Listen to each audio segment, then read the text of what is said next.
This is a reading from Daulaire's Book of Greek Mythology, continuing Zeus and his family. Apollo and Artemis, though different as day and night, were very fond of each other, and they both adored their mother. No one could say a belittling word about gentle Leto without arousing the wrath of her twins. There was a queen of Thebes whose name was Niobe. She was beautiful, and she was rich, and she was blessed with 14 children. Zeus himself was her grandfather, and she was very proud. "Why worship Leto?" she said to her people. "Build me a temple, and worship me in her stead. I have 7 sons and 7 daughters, while she has only 1 of each." When Apollo and Artemis heard this, they grew very angry. Niobe's disrespect could not go unpunished. Apollo shot his hard arrows at Niobe's 7 sons. By no fault of their own, they were torn from life in the prime of their youth. Then Artemis let fly her painless shafts at the 7 daughters. Quietly they lay down on their beds and died. Niobe's proud heart was broken. She wept for so long that the gods at last took pity on her and changed her into an unfeeling rock. Still, inside the rock, a spring welled up, and water like tears trickled down the face of the hard stone. Apollo had many wives, but Zeus kept his promise to Artemis and never made her marry. Only once she promised her hand to a suitor, but that was a promise she had no intention of keeping. The suitor was Otus, a gigantic son of Poseidon. Otus and his brother Ephialtes were almost 60 feet tall when they reached manhood, and still they went on growing. The gods watched them with concern, for an oracle had predicted that neither gods nor mortals could kill the giant brothers. Mother Earth, however, watched them with pleasure. She was still angry with Zeus for keeping her sons the Titans in Tartarus, and she hoped that Otus and Ephialtes would grow big enough to overthrow him. One night, as the brothers slept with their ears to the ground, they heard Mother Earth whisper that such tall and handsome youths should not let themselves be ruled by Zeus. That was just what they had been thinking themselves, for they were vain, as many strong people are. They pulled up mountains, piled them on top of each other, and built a vast new mountain as high as Olympus. From the top they called to Zeus to surrender his powers to them, and move out of his palace with the other Olympians. Artemis could stay and become his bride, shouted Otus, and Ephialtes would take Hera.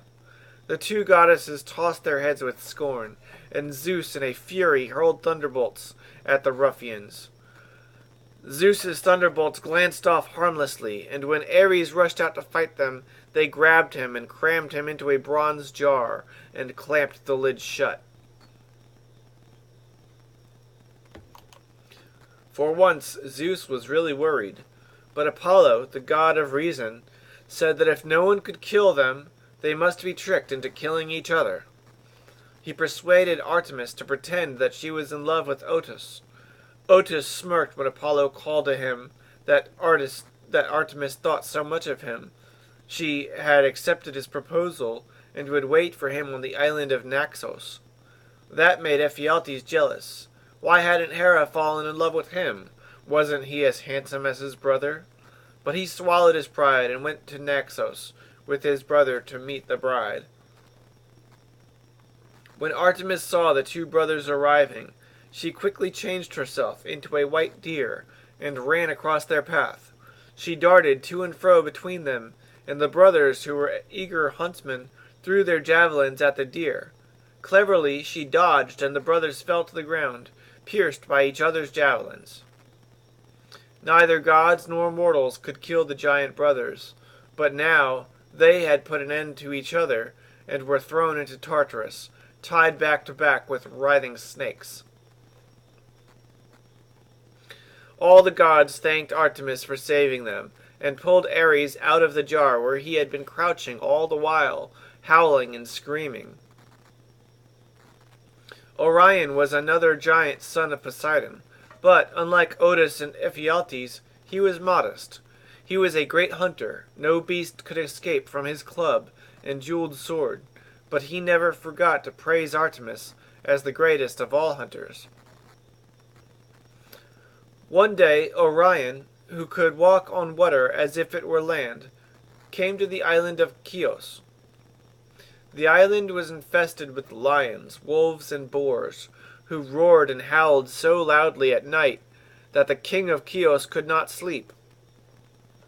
He promised Orion the hand of his daughter if he could rid the island of all the wild beasts. The king's daughter was beautiful, her father's greatest treasure, and Orion hunted as never before. Soon there was not a wild beast left, but the king did not want to part with his daughter, and claimed that he could still hear the howling of wolves at night. Orion grew angry and threatened to carry off the princess, but the king soothed him with honeyed words, sent for wine, and filled his cup so often that Orion drank too much and fell asleep. Stealthily the evil king crept up and put out both his eyes. "Now see if you can carry off my daughter," he said. Blind and helpless, Orion left Chios, and staggered over the seas in search of the sun, which he knew could restore his eyesight, but he could not find his way. From afar he heard the Cyclops' hammers, and he followed the sound, till he came to Hermes, merriest of the Olympians.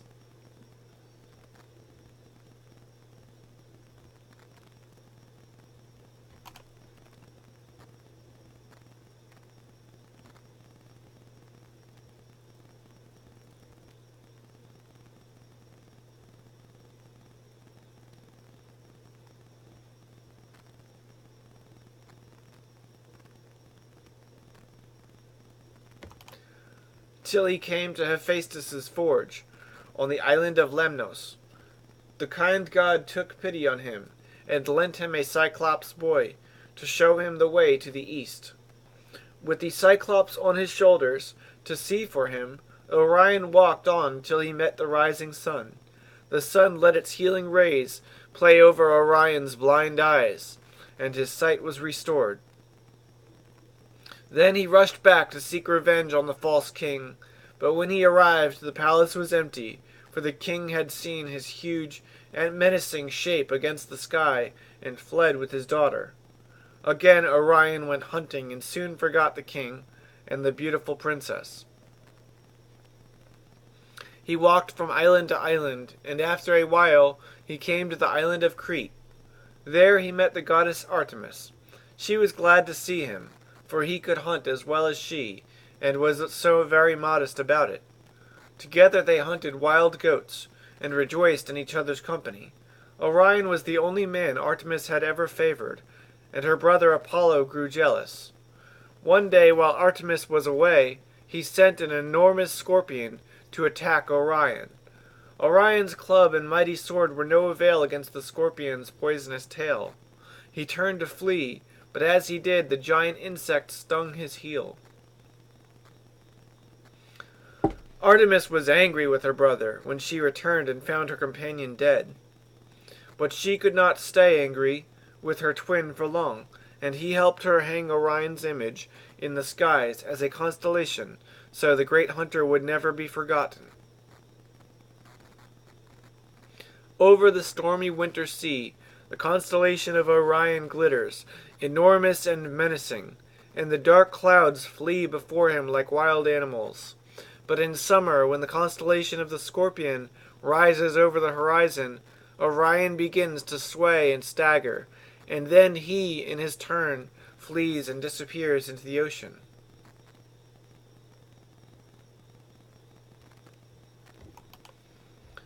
Hermes, merriest of the Olympians, was the god of shepherds, travelers, merchants, thieves, and all others who lived by their wits. His mother Maia, a Titan's daughter, lived in a cave on lofty Mount Cyllene, a cave so deep that Hera never knew that Maia was one of Zeus's wives. Maia had therefore borne her son Hermes in peace. Hermes was very precocious, even for a god. His mother had hardly wrapped him and put him into a basket when he began to think of mischief. As soon as she had fallen asleep, he wriggled out of his wrappings and tiptoed out of the cave. In the dark of night he toddled straight to the pasture, where Apollo kept a large herd of white cows. Apollo liked music better than cows, and he did not even notice that Hermes stole into the pasture and picked out the 50 best cows. To keep Apollo from knowing who had stolen his herd and which way they had been driven, Hermes slyly wrapped the hooves of the cows with bark to disguise their prints, and tied brooms to their tails so they would erase their own tracks.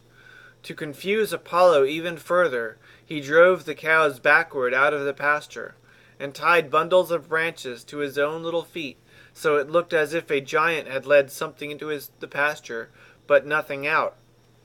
He hurried home to Mount Selene, and hid the stolen cows in a grove. 2 of them he sacrificed to the 12 Olympian gods, not forgetting to include himself as the 12th. Then he took the entrails of the sacrificed cows, made 7 strings of them, and strung them tautly across an empty tortoise shell. When he plucked the strings, they made lovely music.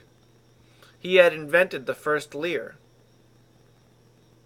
Pleased with himself, he hid the lyre under his arm, and tiptoed back into the cave. He climbed into his basket, closed his eyes, and pretended to be sound asleep, but he did not fool his mother. She knew what he had been up to. "Shame on you," she said, "sneaking out at night and stealing Apollo's cows." "Why, mother," said Hermes, I did what I had to do for you and for me. We don't want to live in this dark cave forever.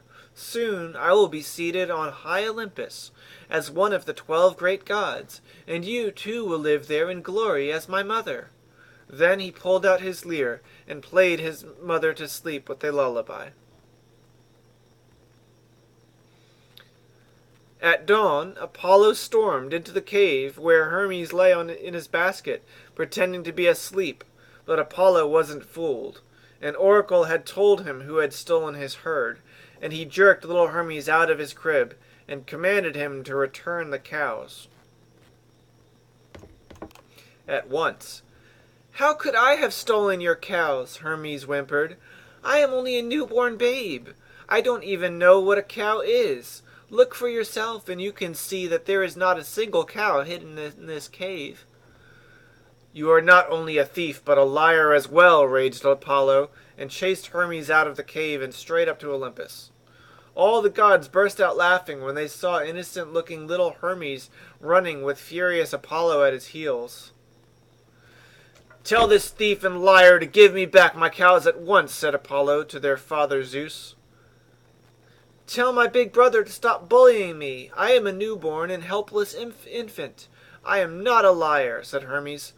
"There isn't a cow in my mother's cave." "If they are not in the cave, then show Apollo where they are," said Zeus, and hid a smile in his beard. He was proud of both his sons, and wanted them to be friends. Hermes had to obey his father, and without any more tricks he led his brother to the woods, where the cows were hidden.